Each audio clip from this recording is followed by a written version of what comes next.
Tudo bem, pessoal? Paz do Senhor. Eu sei que a qualidade do vídeo não tá boa, na verdade tá péssima a qualidade do vídeo, mas a gente vai gravar, infelizmente, nesse formato hoje, devido aos problemas aqui nos equipamentos. A gente vai conversar esse vídeo aqui hoje sobre subsídio da Escola Bíblica Dominical, primeiro trimestre de 2022, tá bom? Nós vamos trabalhar essa revista aqui, olha, né? A Supremacia das Escrituras. Algumas informações importantes. Primeiro, esse vídeo ele não vai substituir o estudo minucioso da revista, não vai. Até porque eu não vou entrar aqui em todos os detalhes, não vou ler todas as referências, então é importante que você faça isso, estude a revista. Estou partindo do princípio que você vai dar aula, esse vídeo aqui é um vídeo de apoio para quem vai dar aula na EBD, então quem dá aula usa a revista do professor e lá tem todos os subsídios, os comentários, né, o plano de aula, então estou partindo do princípio que você vai fazer isso, tá bom? E esse vídeo aqui é só para te ajudar. Quando você pegar a revista do professor, um exemplar parecido com esse aqui que eu estou em mãos, você vai aqui logo na contracapa, né, logo abaixo ali da leitura bíblica em classe, você vai ver ali o plano de aula. Leia todo o plano de aula, por favor. Eu só quero destacar a introdução aqui, porque é um norte para toda a nossa conversa aqui hoje, tá? Ler e compreender a Bíblia é um desafio, ponto. Neste trimestre vamos enfrentá-lo. Então a ideia desse trimestre é enfrentar o desafio de ler e compreender a Bíblia Sagrada, né? Porque você sabe, a Bíblia ela é um manual, logo ele é aplicável. E você, para aplicar alguma coisa, você precisa compreender aquilo ali, senão como você aplica?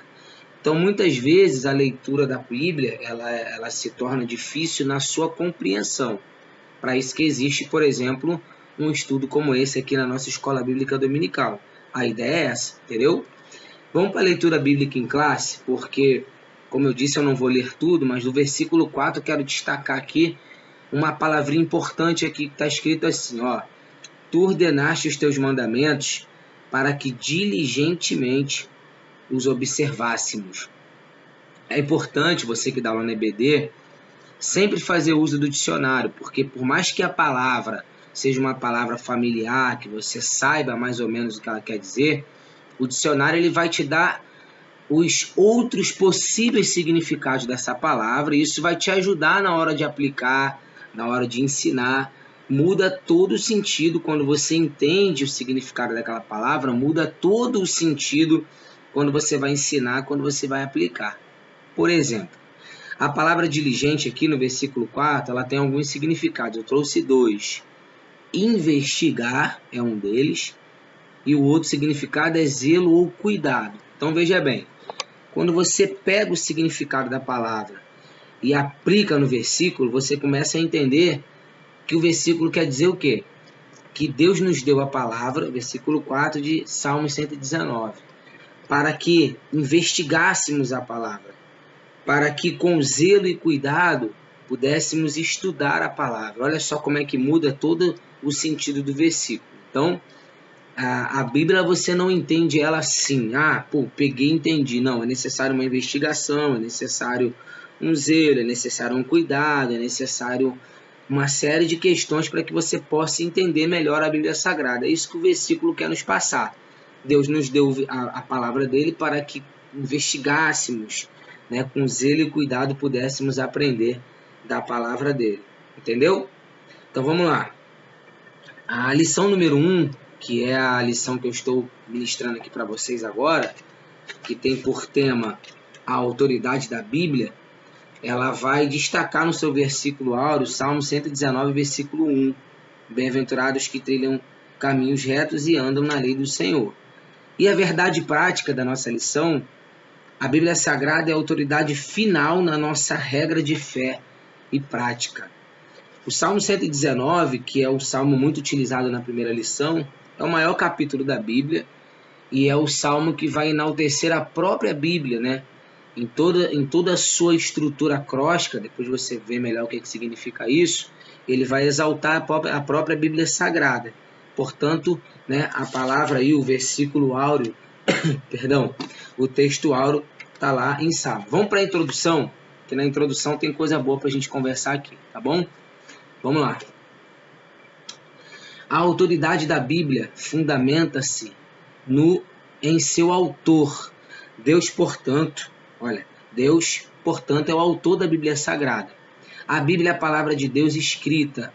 Assim, sendo a autoridade dela, depende total e exclusivamente do Altíssimo e não dos homens. Desse modo, além da Bíblia, a Igreja não possui outra fonte infalível de autoridade. O que a introdução visa nos passar? A autoridade da Bíblia Sagrada. Você sabe que quando você manda um documento, por exemplo, vou dar um exemplo aqui no meio jurídico, somente um juiz pode botar a termo, pode lavrar um mandado de busca e apreensão, por exemplo. Somente um juiz pode expedir um mandado.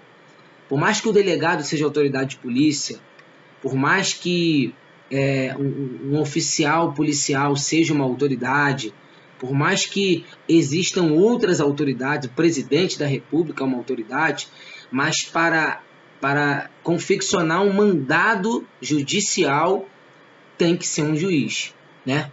Ou seja, a autoridade do documento ela é ligada justamente à sua origem, à sua fonte. Então, o que a introdução quer dizer? Que a palavra de Deus ela é autoridade justamente por causa da sua fonte. A autoridade da Bíblia não é por causa de Israel. A autoridade da Bíblia não é por causa de nenhum personagem da Bíblia, seja ele Paulo, seja ele quem for. A autoridade da Bíblia se dá justamente pela autoridade divina, por Deus ser o autor da Bíblia. Ao longo da lição a gente vai falar sobre isso nos seus pormenores, mas isso é importante focar. Aí alguém pode perguntar assim na aula, mas quem escreveu a Bíblia foi homens. Correta a expressão, quem escreveu a Bíblia foi homens. Escritores, por mais de 40 aproximadamente, mas autor é o próprio Deus. Ele inspirou a Bíblia Sagrada. É como se eu chegasse para você e dissesse assim, olha, pega um papel e uma caneta que você vai escrever, mas eu vou ditar. Vai vir de mim a origem. O texto original é meu. Você vai apenas escrever. Então os homens escreveram, mas a inspiração da Bíblia é do próprio Deus e a gente vai ver isso nos seus pormenores aqui ao longo da lição. Mas isso é importante ressaltar. Segundo ponto importante ressaltar ainda na introdução é que a Bíblia acaba por ser a única fonte de autoridade infalível da Igreja. A Igreja Católica, por exemplo, tem 3 fontes de autoridade. A tradição é uma delas. Outras religiões vão contar com outras autoridades, mas nós cristãos, evangélicos, protestantes, defendemos isso que a lição está ensinando aqui. A Bíblia é a fonte de autoridade infalível da Igreja. Isso não quer dizer que a Igreja não possa ter um código de ética, não possa ter um estatuto, isso não quer dizer. Mas todos os demais são mutáveis, são variáveis. Agora, o único documento que serve de fonte de autoridade e que é infalível, imutável, né, é a palavra de Deus, é a Bíblia. É isso que a introdução vai trazer para nós aqui. Vamos ao primeiro tópico aí da nossa lição, porque a primeira parte da lição vai falar muito sobre autoridade. Tanto é que aí na sua revista vai dizer que a palavra-chave do primeiro tópico é autoridade. Vamos lá, a origem, tópico 1. A origem da Bíblia e a revelação divina. A origem da Bíblia, Pedro vai enfatizar que os escritos sagrados não têm a sua origem nos homens, mas no próprio Deus. Aí se você for lá em 2 de Pedro, 2ª Epístola de Pedro, capítulo 1, versos 20 e 21, você vai ver que Pedro está afirmando isso, né? Que a profecia não tem inspiração humana. A profecia o que? É a Bíblia, a palavra de Deus, mas a inspiração divina. Então o apóstolo Pedro vai dar o testemunho, Paulo vai corroborar com isso, como diz a sua lição, lá em 2 Timóteo 3,16, dizendo que a Bíblia é, sim, inspirada por Deus. A inspiração da Bíblia é Deus. Isso tem que ficar claro na lição, porque a gente não pode confundir a autoria com os escritores, né? Autor é Deus. Escritores foi Paulo, Pedro, João, Timóteo, Timóteo não, perdão, Tiago, você vai ver aí diversos escritores. No entanto, o autor é um só, que é Deus, tá? Ainda no tópico 1 você vai ver que os apóstolos ensinam que a Bíblia foi escrita por homens, porém, sobre inspiração de Deus. Aí você vai ver lá, segunda de Paulo aos Coríntios, capítulo 2, versículo 13 e 14, aonde Paulo e os demais apóstolos vão fazer coro com essa afirmação. Qual afirmação? Que a palavra de Deus foi escrita por homens, porém, inspirada pelo próprio Deus, tá? Isso fica claro na sua cabeça aí, em nome de Jesus. Ainda dentro dessa questão da origem da Bíblia e a revelação divina, você vai ver que há dois tipos de revelação aqui na lição.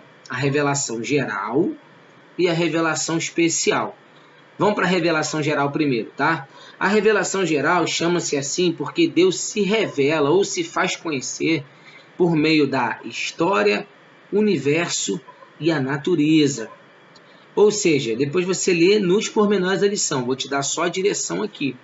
Deus se revela na história através, por exemplo, a Bíblia ela vai relatar grandes ascensões e também grandes quedas dos principais impérios que viveram no mundo até hoje, Império Romano, Império Persa. A Bíblia vai falar assim, vai citar contextos históricos.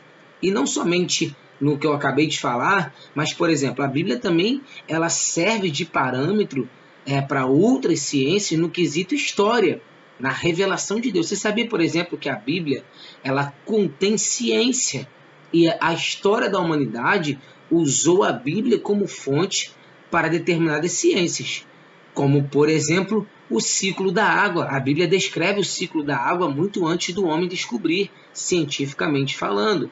Entre tantas outras ciências que a Bíblia ela vai nos ensinar. Então, ao longo da história, Deus ele vai se revelando para a humanidade. A ideia aqui é falar de governos, de momentos históricos em que a Bíblia ela teve uma participação fundamental.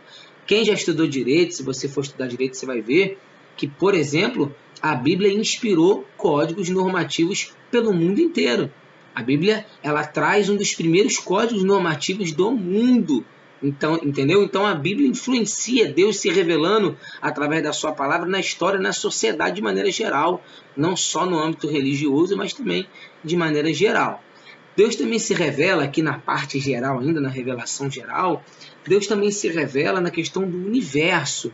Isso aqui é interessante porque a própria Bíblia vai dizer que ninguém pode dizer que não ouviu falar de Deus. Por quê? Porque a criação fala de Deus. O universo fala de Deus, os astros falam de Deus, o sol fala de Deus.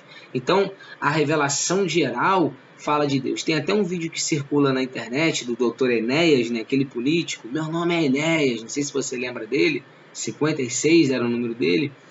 E ele, numa das suas entrevistas, ele era médico, né, para quem não sabe, ele vai dizer que ao estudar a criação, o universo por si só, ele chegou-se à conclusão que essa criação não poderia ser obra do acaso, não poderia ser obra de uma explosão, porque ela era totalmente coordenada, inteligente, totalmente cíclica, totalmente em cadeias, aonde revela uma estrutura inteligente de criação. Então o universo revela Deus. Então Deus se revela ao homem, à humanidade, através do universo, através do poder dos elementos naturais, por exemplo, né? Através do universo. Deus se revela através do universo. E por último, aqui, ainda na lição da revelação da parte geral, Deus se revela também através do ser humano. O homem foi criado à imagem de Deus, né? Dentre toda a criação que tem animais, o homem se destaca.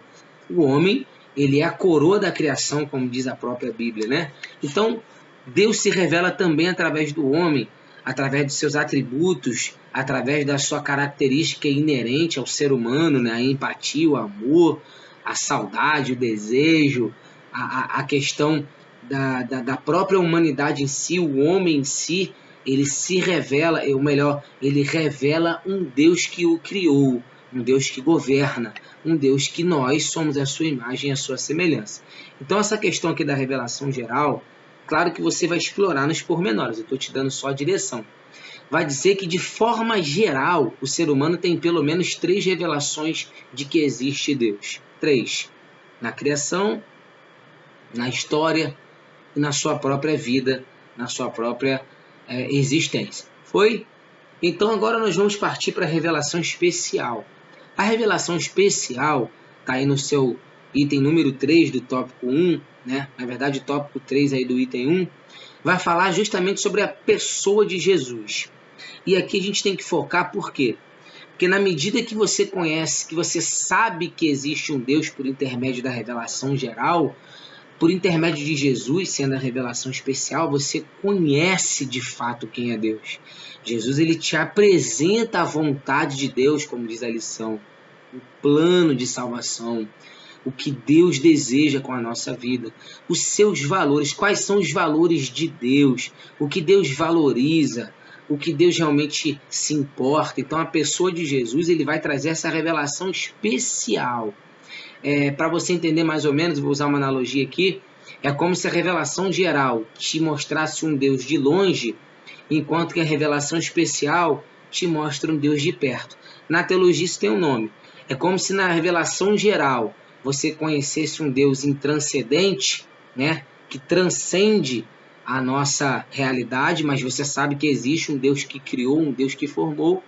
Mas na revelação especial, na pessoa de Jesus, você conhece um Deus iminente, um Deus presente, um Deus que está, né, próximo, né, um Deus que se revela à humanidade, que toca a nossa vida, que fala conosco, que nos dá a direção. A revelação geral, a revelação especial é basicamente isso. Só que a lição vai trazer para a gente 2 pontos interessantes. Enquanto que a revelação geral traz a denúncia do pecado, da queda do homem, da culpa, de um Deus que existe, de um Deus que nós vamos prestar conta um dia, algo desse tipo, a revelação especial já traz a redenção, um Deus que resgata, um Deus que salva, um Deus que muda a nossa vida. Por isso que as referências que você vai ver aí na revelação especial estão apontando para quê? Para uma nova vida, estão apontando para um novo nascimento, se revista do novo homem. Você vai ver as referências que está apontando para isso. Então é basicamente o seguinte, a revelação especial nos dá um novo sentido de vida, né? É um nascer de novo na pessoa de Jesus.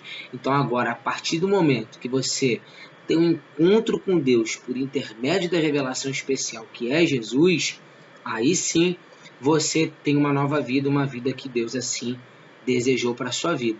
Pastor, muito bonito isso, mas o que isso tem a ver com a lição? Aí é onde que a lição vai amarrar tudo isso que a gente está conversando aqui. Como é que eu conheço a vontade de Deus? Como que eu conheço a revelação especial? Como que eu conheço a pessoa de Jesus? Para conhecer a revelação geral, basta eu olhar para a natureza, por exemplo.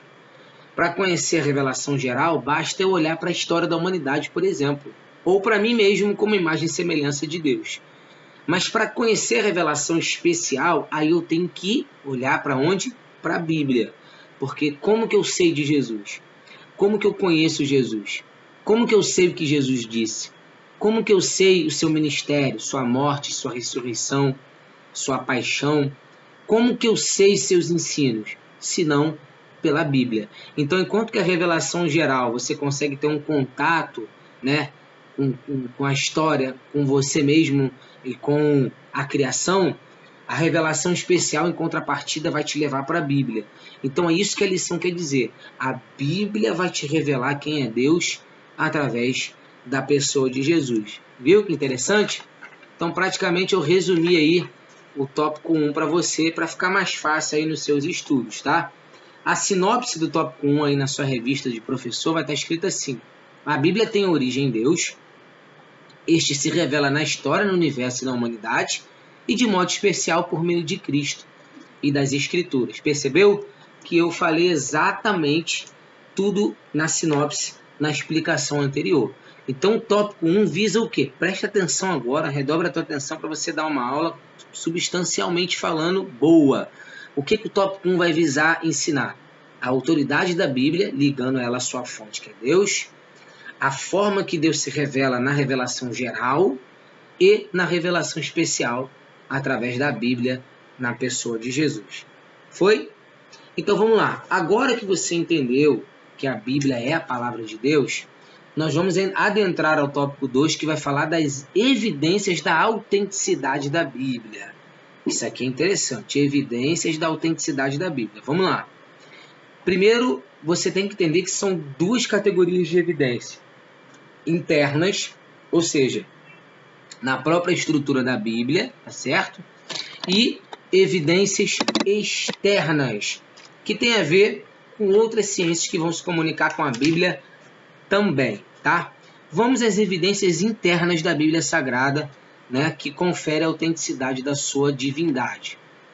A palavra autenticidade, né, tem origem no grego autentes, que significa, em outras palavras, aquilo que é verdadeiro. Quando aplicado às escrituras, o termo indica a autoridade da Bíblia nesse sentido, tá?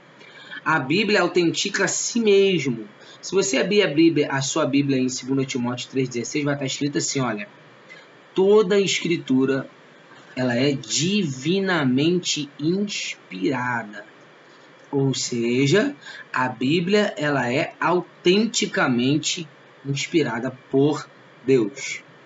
Para não ficar vago, a própria lição vai trazer alguns questionamentos muito interessantes. A letra A vai trazer o tópico da unidade e consistência da Bíblia. Né? Uma das provas internas que a Bíblia é divina é a sua unidade e consistência. No que consiste a unidade e consistência? Preste atenção nisso aqui. A Bíblia ela foi escrita, ela demorou para ser escrita aproximadamente 1.500 anos. Você vai encontrar alguns escritos 1.600, mas aproximadamente 1.500 anos. Ou seja, 15 séculos. 15 séculos. Por mais de 40 escritores, de diferentes nacionalidades, de diferentes regiões, muitos deles nem se viram, nem conversaram entre si. No entanto, escreveram assuntos que são sequenciais, isto é, um encaixa-se sobre o outro, algo progressivo, algo que só pode ser orquestrado por quem estava no controle do lado de fora. Por exemplo, é como se eu pegasse uma pessoa, um de cada continente do nosso mundo, continente do nosso país foi ótimo, né? Um de cada continente do nosso mundo e desse um pedaço de uma frase. Por exemplo, meu nome, Paulo Roberto do Nascimento dos Santos. É como se eu pegasse um japonês e dissesse para ele assim, ó, vai lá no Brasil e fala Paulo para Francis. Pegasse um africano e dissesse, vai lá e fala Roberto. Pegasse um asiático e dissesse, vai lá e fala do Nascimento. E essas pessoas, durante 1.600 anos, né, eu estou dando exemplo com menos pessoas para você entender, entregasse um recado que tem a ver com a mesma pessoa que sou eu, sendo que elas não se conhecem, elas não se comunicaram. E o recado de um não subsiste sem o recado do outro, porque o meu nome completo, Paulo Roberto do Nascimento, vai ter a sua completude quando todas essas pessoas de diferentes continentes chegar e entregar o recado. Entendeu a analogia? Ficou um pouquinho fraco, mas é isso aí. Pessoas de diferentes gerações entregaram recados que se complementaram uns aos outros e formaram um livro com 66 livros, 39 no Antigo, 27 no Novo, com idiomas diferentes, hebraico, aramaico, grego, pessoas que não se viram, mas que falaram sobre o mesmo assunto. No caso, eu dei o exemplo de mim, né? Pessoas que falaram, né, partes do meu nome. E quem é o assunto central da Bíblia? Jesus. Jesus é o assunto central de Gênesis e Apocalipse, e esses escritores, de forma inspirada, vão contribuir para uma revelação que a gente chama de progressiva. O que eu quero dizer com isso? Isto é sensacional. Só para você ter uma ideia, quando um delegado de polícia ele vai fazer ouvir testemunhas, que ele chama de oitivas, ele separa a testemunha, ouve uma de cada vez. Para quê? Para que ao final de ouvir cada uma das testemunhas, eles juntem os fatos e ver se há uma concatenação.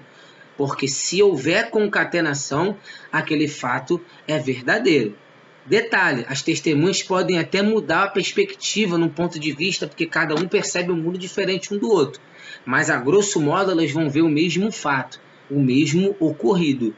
Então, até hoje, para que você dê validade a um fato testemunhado por muitas pessoas, tem que haver elementos que liguem o assunto. Tem que haver o que o A disse, o que o B disse e o que C disse, algo que harmonize eles. Até hoje é assim. Agora você para pensar no contexto da Bíblia, que é algo assim, absolutamente inimaginável.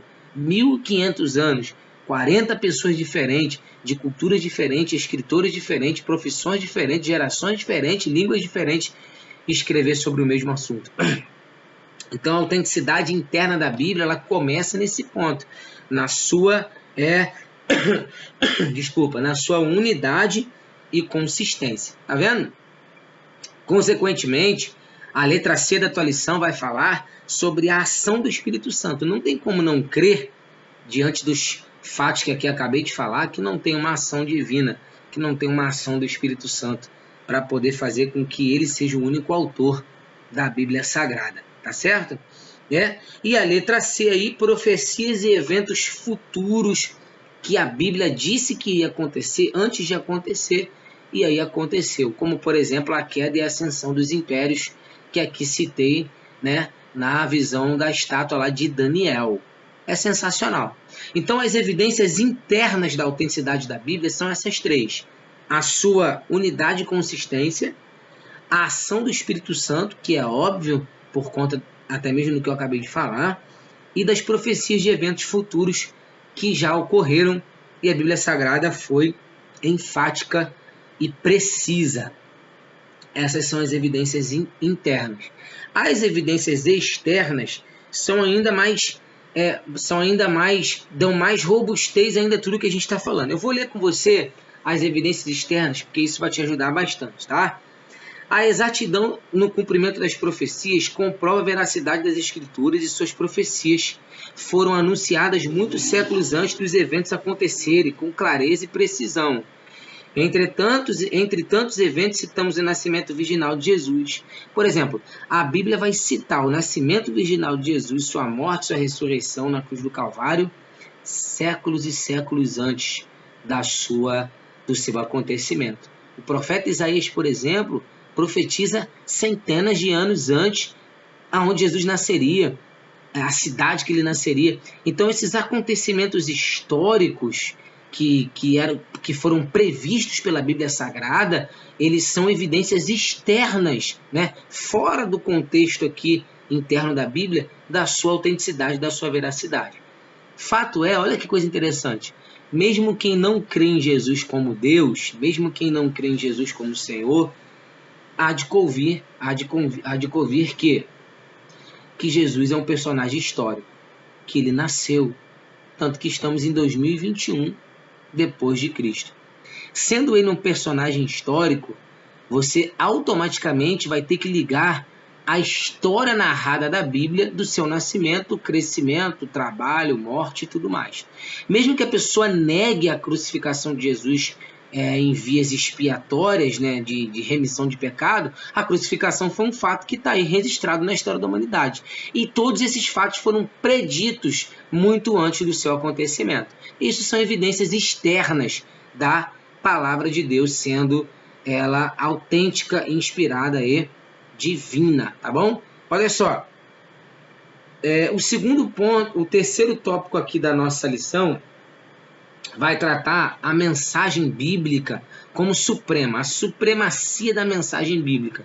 Tendo em vista que a palavra de Deus, dadas as evidências que aqui citei, a mensagem dela é suprema para nós. Não existe outra mensagem superior, né, que seja de mais valia para nós do que a palavra de Deus. Significa dizer o quê? Que todas as doutrinas necessárias para a salvação já nos foram transmitidas pelas Escrituras, e nenhuma tradição humana pode acrescer ou retirar alguma coisa. Assim, está ratificado. Ratificado significa confirmado, que a Bíblia é a fonte final de autoridade.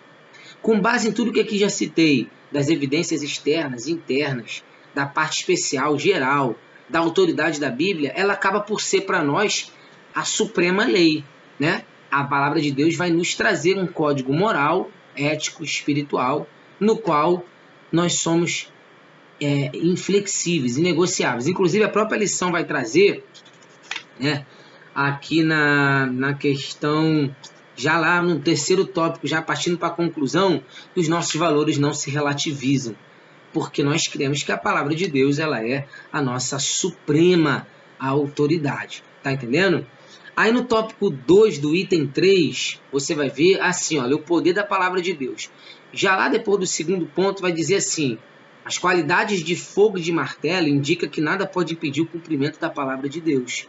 A Bíblia vai dizer que a palavra de Deus é como um martelo que esmiuça a penha, né? a rocha, e também a palavra de Deus é como um fogo que queima as impurezas e purifica o ouro. Essas duas qualidades, fogo e martelo, aponta para quê? Aponta para que a palavra de Deus ela se cumpre independentemente do que o homem pensa ou deixa de pensar. Isso aqui dá um ensinamento muito bom na EBD, que muitas pessoas ficam escravas do que as pessoas pensam, do que as pessoas dizem. Mas Deus não tem compromissos com o que as pessoas pensam, com o que as pessoas dizem. O compromisso de Deus é com a sua palavra. E a palavra dele se cumpre. A palavra dele é verdadeira. Ela é como um martelo e como um fogo. Ela se cumpre. E isso você tranquiliza teu coração, fica em paz, porque a palavra de Deus ela é fiel. Ela se cumpre, independente do que pensam ou do que deixam de pensar. Tá gostando? Bom, gente, para a gente caminhar aqui para o final, como eu disse, esse aqui é um vídeo só de subsídio, só para te ajudar, tá? Aqui no tópico 3, já, né, do nosso último ponto, né, o ponto de número 3 da lição, 3.3, vai dizer o seguinte: o alvo principal, qual é o propósito principal da Bíblia?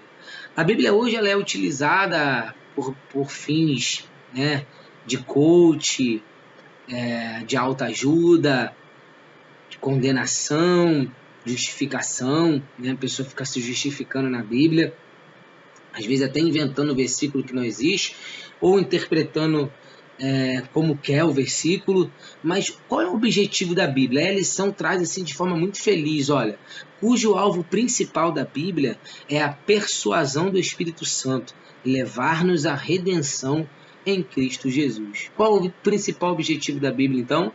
Nos levar à persuasão, ou seja, ao arrependimento da nossa vida, daquilo que fazemos, através da pessoa bendita de Jesus. Está vendo que lindo? Esse é o principal objetivo da Bíblia.